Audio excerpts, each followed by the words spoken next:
Dalam 1 tahun, kawasan hutan seluas 0.4 hektar menyerap sama jumlahnya karbon dioksida yang dikeluarkan oleh sebuah kereta yang berjalan sejauh 40,000 kilometer. Namun, apakah yang terjadi kepada segala karbon dioksida yang diserap oleh tumbuhan ini? Dedaun tumbuhan dan kebanyakan organisma unisel menggunakan air, karbon dioksida dan cahaya matahari untuk menjana makanan. Ini dilakukan melalui proses yang dinamakan fotosintesis. Perkataan fotosintesis ini bermaksud penggabungan dengan cahaya. Sejak penemuannya, ramai saintis telah memberi sumbangan terhadap pemahaman tentang fotosintesis. Antaranya termasuk Jan Baptista van Helmont yang mendapati bahawa air dan bukannya tanah yang menambahkan berat jizim pada tumbuhan. Joseph Priestley yang mendapati bahawa tumbuhan mengeluarkan oksigen. Dan Jan Ingenhousz yang membuat penemuan tentang kepentingan klorofil dalam proses fotosintesis.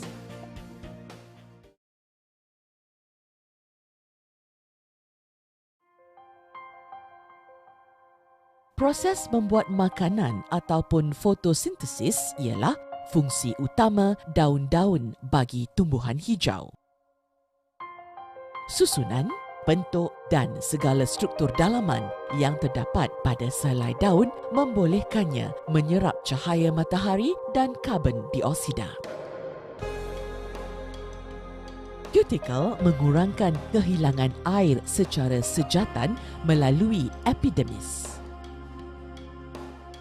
Epidermis atas dan bawah mengekalkan bentuk daun dan melindungi sel-sel daun daripada jangkitan bakteria, kulat dan daripada kecederaan.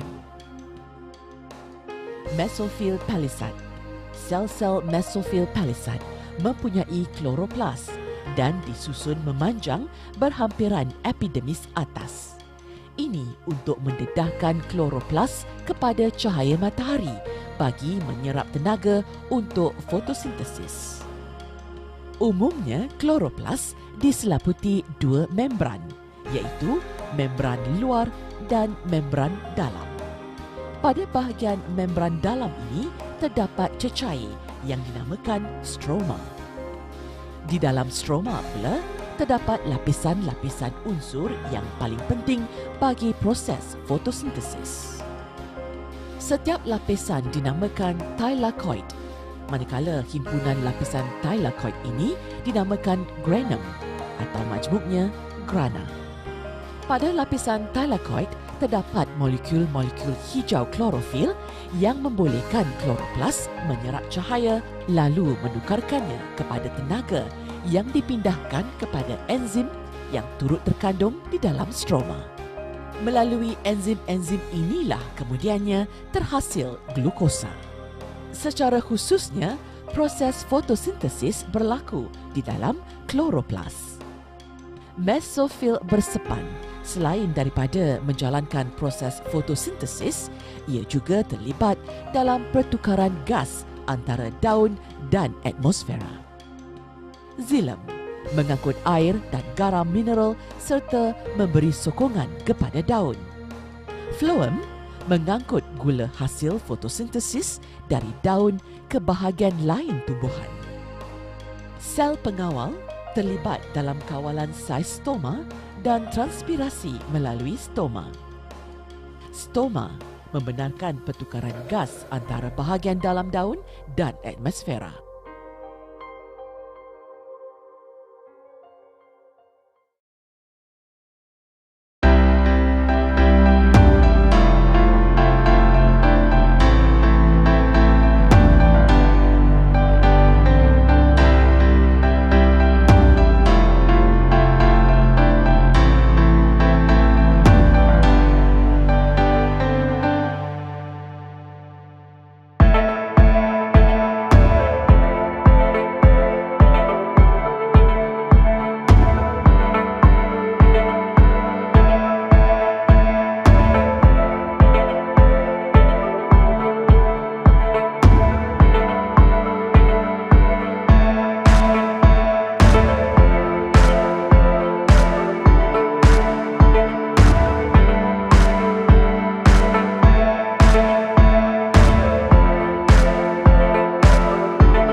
Tertutup menyebabkan karbon dioksida tidak lagi dapat diterima.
bagi membantu dalam proses fotosintesis. Tumbuhan amat penting kepada kesinambungan alam kerana ia merupakan pengeluar yang membekalkan makanan dalam satu rantai makanan. Rantaian ini merupakan suatu aliran tenaga dalam bentuk makanan yang disalurkan bermula daripada tumbuhan kepada hidupan lain yang saling bersandaran, khususnya golongan herbivore, karnivor dan seterusnya omnivor. Semasa fotosintesis, tumbuhan menyerap karbon dioksida dari atmosfera dan bebaskan oksigen. Selagi proses ini berterusan, selagi itulah oksigen akan dibekalkan kepada manusia, haiwan dan seluruh kehidupan. Juga kandungan gas di atmosfera akan sentiasa berada dalam keadaan keseimbangan.